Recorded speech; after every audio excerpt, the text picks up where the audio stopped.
Kaip agronomas, tai vis tiek reikia tobulėti. Visada kažko tai nustebina. Mes jau visas šitas technologijas taikome. Pagal skaičius, ekonominė nauda yra. Pasiteisino ir toliau dirbam su šitom technologijom.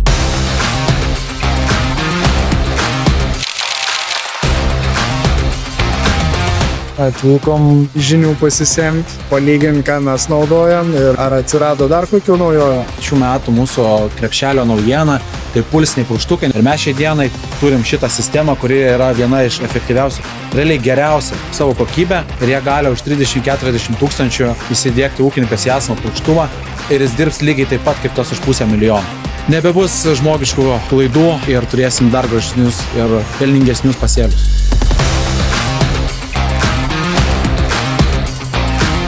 Kažkot norėtųsi ir uždirbti, pasilikti, suprantat. Daugiau informacijos apie tikslę žemdirbystę norim sužinoti, kokios naujovės yra taikomas. Tobulėjams, į priekį žiūrim. Kintama norma tiek sėjam, tiek trešiam, tiek purškiam. Turiu agronomų komandą, agrokoncerno komandas. Per paskutinius 3 metus su agronomais mūsų derliai tik kyla. Savikaina kiek įmanoma mažinam, tai pasiteisino ir toliau dirbam su šitom technologijom. Labai patogu, labai rekomenduoju, taupo laiką, pinigus, be šitų dalykų neįmanoma. Atnaujinom Agro 247 ūkio valdymo programa yra ne tik išmanus įrankis, bet turi ir dirvožemio tyrimų modelį, su kuriuo mes padėsim ūkininkams uždirbti pinigus, sutaupyti trąšų. Visą laiką pasigalvojam, kaip kažką darysim kitaip, kaip racionaliai naudoti resursus, kad uždirbti daugiau pinigų. Mūsų atveju tai pasiteisina tikrai. Su agrokoncernu bendraunam nuo įsikūrimo, labai daug naujovių. Mes žiūrim praktiškai viską semėmės. Ir sensoriai, ir vairavimai, ir šitas, ir sėklos normos, ir veislės viskas eina. Žemėlapiai, kintama norma. Agro ITC agronomas. Žemės tyrimus, Agro 247 programą, kintama norma, trešiam. Čia pagrindas turbūt turi būti. Labai pasiteisina.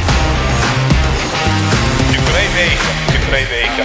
Apie mūsų dirvožemio tyrimus, jie šiai dienai yra patys tiksliausi, pats tiksliausias zonavimas rinkoje, dėl kad pasitelkiam dirbtinį intelektą, daugiamečius palydovinius duomenis ir galima atrinkti zonas, kur geriau auga, kur prasčiau auga, tai izoliuojam ir paimam mėginius. Taip atrodė, kad tie laukai daugmaž vienodi. Mišrus ūkis, naudojam ir tą mėšlą, bet kai pasidarai tyrimų, žiūri, kad labai didelis trūkumas vieno ar kito elemento. OneSoilas taip pat pradėjo bendradarbiauti su Planet palydovu, kada mes 10x10 metrų pikselių pereinam ant 3x3 pikselių. Taip pat buvo naujienos apie Exidą, naujas robotas. Turim traktorių valdymo bloką, kuris automatizuoja traktorių beveik kaip robotą. Norisi tų naujovių ir norim būti inovatyvus. Už tai ir važinėjom, už tai ir domimės, už tai ir tikimės, kad ateityje ir pas mus bus kažkas panašaus.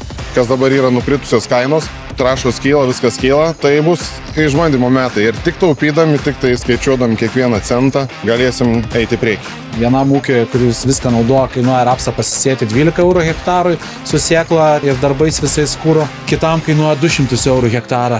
Netaikant, tai viskas dabar va su šitom kainom, tai niekogi neišloš. Tai agrokoncernas tai mums kelrodė žvaigždė. Rezultatai kalba patys už save, tai yra ne pirmi metai, ne naujas dalykas, kas atneša, mes turim ateities ūkį, kur tos technologijas išbandom, darom tyrimus. Bet be viso šito, be visų inovacijų ir technologijų reikia žmogaus, norinčio žmogaus dirbti. Bet jeigu nebus norinčio agronomo ar ūkininko jas panaudoti, jis jų ir nepanaudos. Kol norėkit, o jau tada mes padėsim jums viską padaryti.